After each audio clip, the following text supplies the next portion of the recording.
welcome back to my channel. All right, so let's talk about what is going on at this current moment in time, because as you know, everything has been changing minute to minute, hour to hour, and right now I am excited to say that President Trump is still in the running for president of the United States, or to continue his term as president of the United States. Biden, as you know, appeared to have been taking a lead, but now we are finding a lot of issues with some of the votes. So now they are doing recounts and they are starting to adjust the numbers. Now, some sites still show that Biden is at 290, but other sites have brought him down significantly below the 270. So that is very, very important, because there's clearly some inconsistencies there and there's clearly going to be some changes. So we need to stay vigilant on that. Now, I'm going to talk about I say press conference, but it was really just a speech that Biden gave yesterday in regards to what he is going to focus on in his first, 100 days in office. And the big topic was the COVID pandemic. Now, Biden has announced that he has put together a COVID transition team made up of about 13 other people from previous administrations. One in particular being Dr. Ezekiel Emanuel. But go read up on him, because he has a very, very interesting background. Now, the reason why I bring him up, okay, is because people, the American public, in particular the left, has been very, very critical of President Trump and how he has handled the COVID pandemic. Those of us on the right have also been very critical of who he has chosen to have on his team, in particular Dr. Fauci, because he goes back and forth with his information and he has not been very consistent. Many of us really just want him to get rid of Dr. Fauci. Now, going back to Dr. Ezekiel Emanuel, who is Dr. Ezekiel Emanuel, you ask, Monique, and why is he important? Why does he matter? Well, let me tell you. He is the brother of Rahm Emanuel. And if that name rings a bell, it's because he was Obama's chief of staff. He was also formerly the mayor of Chicago. Okay, so that is his brother. Then he has another brother.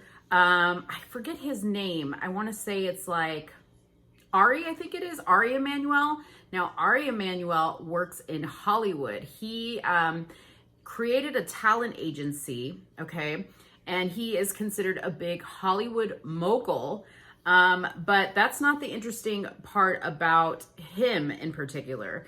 Aside from the fact that, you have one brother that was tied to the Obama administration, another brother that's very highly regarded in Hollywood, which we all know has had a lot of controversy around them as of late with the Jeffrey Epstein, scandal and the child trafficking scandal and it being tied back to Hollywood. But this guy has also donated to Hillary Clinton when she was running for president. He had a lawsuit filed against him by the lady of Sandra Epstein. Now, I do not know if this Sandra Epstein woman is tied to Jeffrey Epstein, but apparently this lady is a writer, and she submitted a script to Ari's production company for a movie about Navy SEALs, and she was actually submitting the script to Wesley Snipes. And she claims that Ari basically told her, this is crazy. He made the statement of, everybody knows Black people cannot swim. Now, the other thing is that there was also an allegation that Ari Emanuel was allowing somebody to use his offices to host a porn site. So there's just a lot of weird stuff going on there, very questionable. And I bring that up because people have been very, very critical of Trump, not only of how he has handled the COVID pandemic, but also of the background of people, of himself and other people that he has worked with. So I think it is important that we know the background of these people that Biden is working with. Dr. Emanuel himself had made a very interesting statement in 2014, which I find extremely puzzling, and people should really question it, what his intentions are, is he in 2014 made a statement stating that living past the age of 75 is, quote, a loss, and he himself does not hope to live past the age of 75. Now, he, I believe, is currently like 63 or 64 years old, Biden himself, okay, this is the funny part. Biden himself is 78, okay? So he's already past the age that Dr. Emanuel thinks you should live till. You know, as we know, we have brought up the fact that our, elderly, our senior population has been, extremely targeted by this virus, obviously, because if you get this virus and you have comorbidities, pre-existing conditions, you are more susceptible to having a harder time in fighting this virus. So I find it troubling, that Biden would put somebody, in charge of this COVID transition team. And this guy really doesn't believe anybody should live past the age of 65. So that should concern those voters that voted for Biden that are over the age of 65, and even those people that didn't vote for Biden that are over the age of 65. Because if he gets into office and is elected the president of the United States, he has this person running a team that is going to make some very critical decisions about how we are going to handle this pandemic. One being possible mandatory vaccinations. Now, I myself do not agree with that. I don't think that any vaccinations should be made mandatory. I believe they should all be something that you choose to do. I myself would never get a vaccination, especially not that one. I don't trust it. But it's been proven that vaccinations aren't 100% effective ever. You can't really say with 100% certainty that if you have this vaccination, you're never going to get sick, because everybody's body reacts differently. And as we know with the flu vaccination, the strands continue to develop and change. So when you get the vaccination, it is for that particular strand of flu, and you can get other strands of flu if the virus mutates into something else. And Biden's also very, very pro mandating wearing a mask for everybody. Now, this is something that is super controversial. I have even seen people online who voted for Biden saying, I voted for Biden, but I don't know about this mandatory mask wearing thing. Now, he is basically saying that if he gets into office, that we're probably going to have to wear these masks for 3 to 4 months before we can really see any change in the virus. And that is a really, really scary thing to think about. I don't think that that is the answer. I think there is enough medical scientific evidence to prove that masks are not doing enough to protect people against the virus. Now, obviously, those people who have pre-existing conditions definitely do need to wear a mask. They need to stay indoors as much as possible. And I think people need to make that decision for themselves and take whatever necessary precautions they feel they need to take. But mandating that the entire American population or population of the United States wear a mask is insane to me. He claims that that is going to be, the number one thing that's going to bring us back together. And I really disagree with that. Okay. The other thing is he, made it a point to say that he really feels like we need to stop politicizing this virus. And I agree with him. We need to stop politicizing the virus. But it's very interesting that Joe Biden has not really shared any plans other than the mandatory mask wearing, okay, that he has to combat the virus in particular, okay? So that is, to me, very, very interesting because he hasn't really given any details. And if you truly care about the American people, you would think that you are in government, you have the ability to share the knowledge that you have or the connections that you have in the medical or scientific community to help us beat this virus. If that's what you say you know how to do, why not share it now? It's almost like he's holding it over people's heads. He's using the fear that some people have of contracting this virus and ultimately dying from it.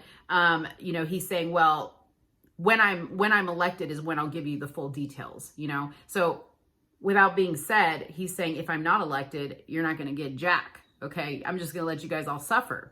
I would think that if President Trump continues to be the president, that he would go by what he says by not politicizing the virus and come together, make it a true bipartisan issue and work with everybody to, help us combat this virus once and for all and, be able to go on with our normal lives. Now, the media, I have to bring it up because the media continues to put scare tactics out there, stating that cases have gone up 65%.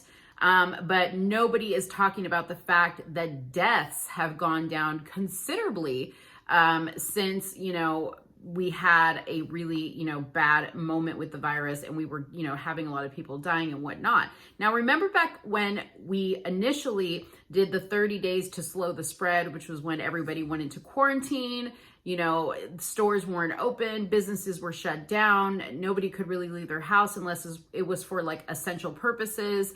And that was meant to slow the spread so that we could catch up, so that we could get enough PPE in hospitals, allow medical experts enough time to understand this virus and how to fight it. And I think that we have done that. So why we are still wearing the mask, why we are still trying to scare people into thinking that if they get this virus, they're just going to drop dead is beyond me. I know deep down that a huge part of it was, saying that the virus was so deadly so that people wouldn't get out and vote and they would mail in their votes, which allowed them to, take the votes and do whatever they were going to do. And now we're kind of seeing that really is kind of happening. I mean, we predicted this. And when I say we, the president, people on the right, we all kind of predicted that the whole mail-in ballot thing was a bad idea and that people needed to get out and vote. Like if you were able to go to the grocery store,